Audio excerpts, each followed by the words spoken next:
തങ്ങളുടെ savings bank അക്കൗണ്ടിൽ വലിയൊരു തുക ഇരിക്കുന്നത് കാണുമ്പോൾ വലിയൊരു ആശ്വാസവും സുരക്ഷിതത്വവും തോന്നാറുണ്ട്. എന്നാൽ ഈ ആശ്വാസം വെറുമൊരു തോന്നൽ മാത്രമാണെന്നും ഇതിനു പിന്നിൽ വലിയൊരു സാമ്പത്തിക ചതിക്കുഴിയുണ്ട് എന്നും പ്രമുഖ ചാർട്ടേഡ് അക്കൗണ്ട് നിതിൻ കൗശിക് വ്യക്തമാക്കുന്നു.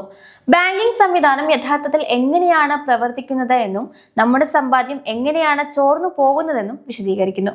നിങ്ങൾ ബാങ്കിൽ 10 ലക്ഷം രൂപ നിക്ഷേപിച്ചാൽ ബാങ്കിംഗ് സംവിധാനം ആ പണം വെറുതെ വെക്കാതെ വലിയ ലാഭമുണ്ടാക്കാൻ ഉപയോഗിക്കുകയാണ് ചെയ്യുന്നത്. ഫ്രാക്ഷണൽ റിസർവ് ബാങ്കിംഗ് രീതിയിലൂടെ ഇതിൽ നിന്ന് ചെറിയൊരു തുക മാത്രം കൈമാറ്റങ്ങൾക്കായി കരുതി വെച്ചിട്ട് ബാക്കി 9 ലക്ഷത്തിലധികം രൂപയും ബാങ്ക് മറ്റുള്ളവർക്ക് വായ്പയായി നൽകുന്നു.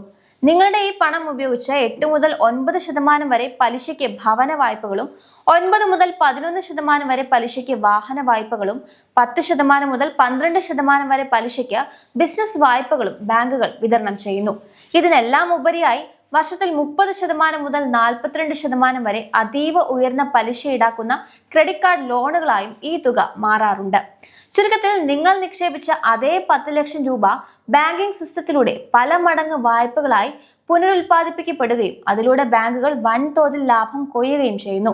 നമ്മളെ സംബന്ധിച്ച് മൊബൈൽ സ്ക്രീനിലോ പാസ്ബുക്കിലോ നോക്കുമ്പോൾ പണം സുരക്ഷിതമായി ഇരിക്കുന്നതായി തോന്നുമെങ്കിലും അണിയറയിൽ സംഭവിക്കുന്നത് നമ്മൾ ചിന്തിക്കാത്ത ഒരു അദൃശ്യ നഷ്ടമാണ്. ഇതാണ് ഇമോഷണൽ ഗ്യാപ്പ്. നമ്മുടെ സേവിങ്സ് അക്കൗണ്ട് ബാങ്ക് വെറും 2.5% മുതൽ 3% വരെ പലിശ തരുമ്പോൾ വിപണിയിലെ പണപ്പെരുപ്പം പ്രതിവർഷം 6% മുതൽ 7% വരെയാണ്. അതായത് പലിശ ലഭിക്കുന്നുണ്ടെന്ന് തോന്നുമ്പോഴും പണത്തിന്റെ യഥാർത്ഥ വാങ്ങൽ ശേഷി ഓരോ വർഷവും കുറഞ്ഞുകൊണ്ടിരിക്കുകയാണ്. ഇവിടെ ബാങ്കുകൾ ചെയ്യുന്നത് നിയമവിരുദ്ധമല്ല, അവർ അവരുടെ ബിസിനസ് കൃത്യമായി ചെയ്യുന്നുവെന്ന് മാത്രം. എന്നാൽ നമ്മുടെ സാമ്പത്തിക വിദ്യാഭ്യാസത്തിന്റെ കുറവാണ് ഇവിടെ വില്ലനാകുന്നത്. ആദ്യം പണം സംരക്ഷിക്കുക, റിസ്ക് പിന്നീട് എടുക്കുക എന്ന് നമ്മൾ പഠിച്ചപ്പോൾ ബാങ്കുകൾ ആദ്യം പണം വിന്യസിക്കുക, അതിലൂടെ പല മടങ്ങായി വളരുക എന്ന തന്ത്രമാണ് പയറ്റുന്നത്. നമ്മൾ പണം വെറുതെ പൂഴ്ത്തിവെക്കാൻ പഠിച്ചപ്പോൾ അവർ അത് വർദ്ധിപ്പിക്കാൻ പഠിച്ചു. ചുരുക്കത്തിൽ പണം മുഴുവൻ സേവിങ്സ് ബാങ്ക് അക്കൗണ്ടിൽ മാത്രം ഇട്ടാൽ സാമ്പത്തികമായി എന്നും ഒരേ അവസ്ഥയിൽ തന്നെ തുടരേണ്ടി വരും.